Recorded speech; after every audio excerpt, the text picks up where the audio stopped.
وَنُنَزِّلُ مِنَ الْقُرْآنِ مَا هُوَ شِفَاءٌ. بسم اللہ الرحمن الرحیم.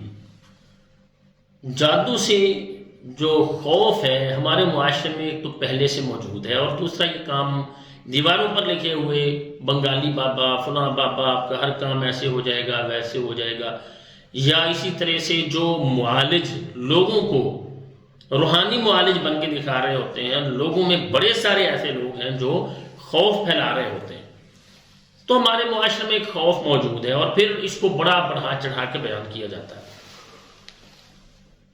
تاکہ وہ لوگ جو صحیح بھی ہیں ان کے دل میں بھی اس کا خوف ہو. دیکھیے، سب سے پہلی بات، میں جو میرے پاس مریض آتے ہیں، ہمارے پاس آفس میں آتے ہیں، میرے ساتھ رابطہ کرتے ہیں، ان کو ہمیشہ یہی گائیڈ کرتا ہوں، دیکھیں اپنے دل سے یہ خوف نکال دیں. شیطان کا سب سے بڑا جو ارادہ ہے اللہ نے قرآن میں بیان کیا ہے وہ یہ ہے کہ یخوف اولیاءہ. اللہ فرماتے ہیں فلا تخافوہم، اے ایمان والو ان سے نہ ڈرو، وخافونی، مجھ سے ڈرو، ان کنتم مؤمنین، اگر ایمان والے. تو پہلے نمبر پہ اس خوف سے نکلنا چاہیے. جادو ایک تکلیف ہے، اللہ کے حکم کے بغیر نہیں ہوتا. جنات کے مسائل ایک تکلیف ہے، جیسے باقی تکلیفیں ہم اللہ سے دعا کرتے ہیں اللہ تعالیٰ دور کرتے ہیں، تو یہ بھی تکلیفیں اللہ تعالیٰ ان سے نجات دیتے ہیں. اور بڑے سارے لوگ یہ کالا جادو، ہمارے اوپر کالا جادو ہو گیا. او بھائی، کالا جادو، کوئی بھی جادو سفید نہیں ہوتا، جادو ہوتا ہی کالا ہے.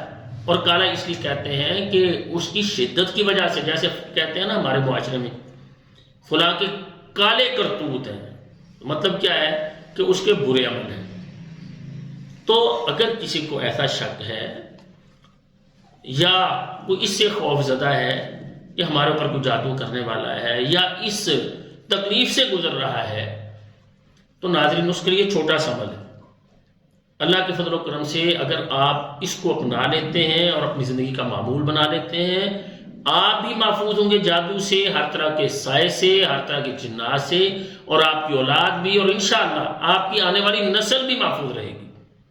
کرنا کیا ہے؟ سب سے پہلی چیز کہ آپ اپنی نمازوں کا اہتمام کریں، فرض نمازوں کا اہتمام کریں، کیونکہ یہ فرض نماز اللہ تعالیٰ کی طرف سے یہ ایسا فریضہ ہے جو کسی صورت میں معاف نہیں، اور کسی کے لیے معافی نہیں ہے.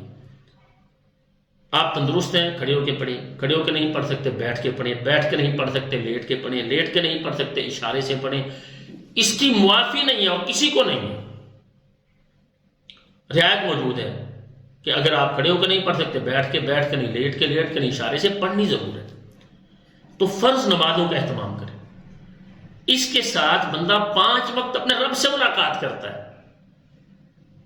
ہم اس کو چھوٹا سمجھتے ہیں. آپ دیکھیں اگر علاقے کے کسی آدمی کی کسی بڑے افیسر سے ملاقات ہوتی ہو، ارد گرد کے معاشرے کے لوگ اسے ڈر رہے ہوتے ہیں.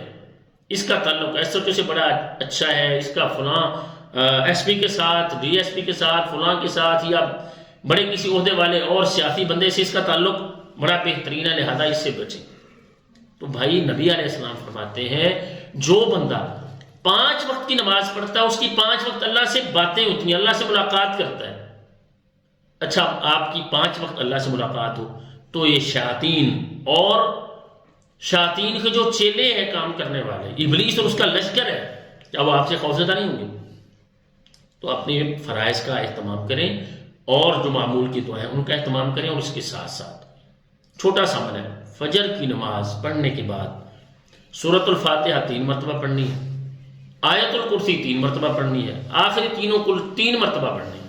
پڑھنے کے بعد درود ابراہیمی 3 مرتبہ پڑھنا ہے. پڑھ کے اپنے آپ کو دم کر لیں، اپنے بچوں کو دم کریں، اور اس کے ساتھ ساتھ دعا کریں، یا اللہ مجھے، میری اولاد کو، میرے گھر والوں کو، اور جب تک میری نسل موجود رہے، یا اللہ ہم سب کو، آنے والی میری نسلوں کو بھی، یا اللہ ہر طرح کے جنات کے سائے سے اور جادو کے اثرات سے محفوظ رکھ.